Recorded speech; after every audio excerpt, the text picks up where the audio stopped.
Jacob's Ladder. Jacob's Ladder. Wow, this is good. What do you think? Pretty good. Jacob's Ladder is ridiculous, and it also helped, video games like Silent Hill. They lifted a lot from Jacob's Ladder. Really? Okay. Yeah. In Mega Man X8, there's a Jacob's Ladder, which is weird. Well, it's not called that, but like I always think about it as like a space elevator called the Jacob's device or something. I'm like, I like when I first heard of Jacob's Ladder, that's what I thought it was, a Mega Man reference, but. Oh, okay. It's a horrifying movie. It's some kind of biblical reference from what I understand, actually. Yeah, it's a biblical reference. In this, you find out later the ladder is actually called something, but... the ladder to heaven or something. Yeah, and the guy's named Jacob. He happens to be named Jacob, yeah. Yeah. But the best way to describe this, it's kind of like a feature-length Twilight Zone episode. Okay. It has a lot of different possibilities where you can speculate on what it is that happened. It's a little bit weird and trippy at times, but then it has these really just good acting. It's simple. It's a Vietnam War freak out LSD trip movie about purgatory, heaven, and hell, and your choices in life and accepting death. Simple. There you go. All right. The plot, basically, there's this Vietnam vet played by Tim Robbins who returns from the war. Well, it starts in Vietnam. Yeah, it starts there. And they all start freaking out. Yeah, they experience horrific hallucinations while they're in Vietnam. Yeah, he gets bayoneted in the stomach and wakes up on a train in New York in the 90s. Yeah, and he comes back and he's haunted by memories of his son who died, who is played by Macaulay Culkin, who's very young at the time.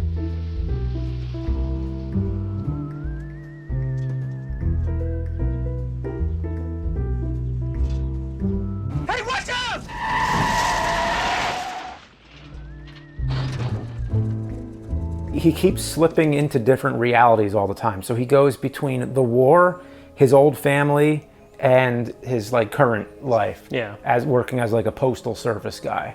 Then he meets up with fellow veterans who share the same hallucinations, and they believe that the military gave them drugs as an experiment, basically to turn them into more ruthless killers or whatever. Yeah, which mirrors real life experimentation, LSD, CIA stuff, MK Ultra, Polybius.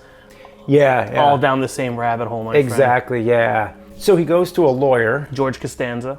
Exactly, played by Jason Alexander, and to look into this whole situation. And then after he looks into it, that now he's basically just pushing back against it. He's saying, look, you guys were never in the war. This never happened. And then his fellow veterans stop talking to him. And it turns into maybe this whole thing is some kind of conspiracy against him. And then you're also wondering, well, maybe he's just insane. Maybe it's none of this happened. So you're left with all these different possibilities and you're not exactly sure. But you just get more and more interested as the movie goes on. He talks to this guy in this alley or some kind of abandoned. Yeah, he's a guy that created the ladder. Yeah, so he says he was enlisted by the army to develop this type of LSD, the ladder. It was basically meant to turn the soldiers into violent maniacs. But instead of attacking the Viet Cong, they attacked each other. Yeah. So it was brother on brother, man, which I think he said. Everybody in this movie just does such a good job acting that I think otherwise, with this type of material, this would have been really hard to pull off. Yeah. I mean, the movie was hard to pull off in general. And because to me, it feels like 3 separate films. Yeah. And I hate saying that because I kind of want to see the movie where the Vietnam vets get back at the government for fucking with their minds. Yeah. And all that stuff. I want to see him, like someone who dies and they have to figure out going from heaven to hell and all that stuff. And, or I also want to see the LSG fever dream stuff and the MK Ultra movie. But this is all 3 in 1 where he's seeing demons on the subway train. There's the demon sex scene, which reminds me of the sex scene in Species, when they're at the house and stuff. Species. He literally has fever dreams where they have to put him in an ice bath.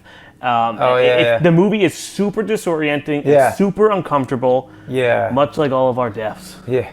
Which I know is the idea, that it's supposed to be disorienting. They want you to feel what the character's feeling. Danny Aiello's in this, the chiropractor. Yeah, that's right. It's his guardian angel, quote unquote. I think he is, yeah. But who's also in Leon the Professional. He's the guy that gives Leon all the jobs. And he's also in Madonna's Father, the Papa Don't Preach music video. I love Danny Aiello. Just off shot of, The movie's super symbolic. There's a ton of tight editing. All the demonic stuff. He's like reading books on demography and all that stuff. There's flashbacks. There's a ghost train, like in Ghostbusters 2. Yeah. There's just so much going on in this movie. It's hard to kind of even review it. Those are the reasons why it's good, I think. It's like, it's mainly just how committed they are to the source material. I guess we can talk some of our favorite scenes. I love when the U.S. government has been trailing him the whole movie, like secretly, and they eventually put him in a car, and he fights back, and they throw him out of a car. A Santa Claus, Salvation Army Santa Claus, robs him, and they bring him to a hospital, which seems like a normal hospital at first, and then it gets deeper and deeper and deeper into like a satanic type hospital where they're like there's like organs and feet on the ground and like, you know, kind of like a freak show type thing going on in the ceiling, and then they chop him down, they start putting things in his eyes, and they're gonna like saw his head open and look at his brain and stuff, and he's just like freaking out. That's a good part. I mean, I already mentioned my favorite scene by far is when he meets the former hippie LSD guy who invented the ladder. Yeah, because I like when he's like, you know, his friend, he's like, oh, where's my former doctor? He's not here anymore. Oh, he died in a car bomb. Okay, that's weird. Or his car exploded. And then he's hanging out with the other Vietnam vet who thinks people are trailing him, and then his car explodes. Because I kind of like seeing that court case, no one believes him thing. But then it's like also there's demons, and also it could be a mind trip, and also he's sometimes in Vietnam getting stabbed in the stomach. Yeah, I mean, the part I could have done without, I mean, I just have to get to the spoilers. That's the only way, so. We've already been spoiled. It already, I guess, but in case you haven't seen it, then this is your spoiler section. You could take it any way you want, but it seems to imply that he was in some kind of purgatory the whole time, because it ends with his corpse in Vietnam. In like a medical tent. Yeah, as if he never left. So in this purgatory, all these characters, I guess, represented angels and demons that were trying to take him either to heaven or hell. Yeah, the concept is the whole movie is in his head, and he's trying to rack his brain why he has to die and how he has to release. So he built the whole life from himself, and it keeps getting chipped down.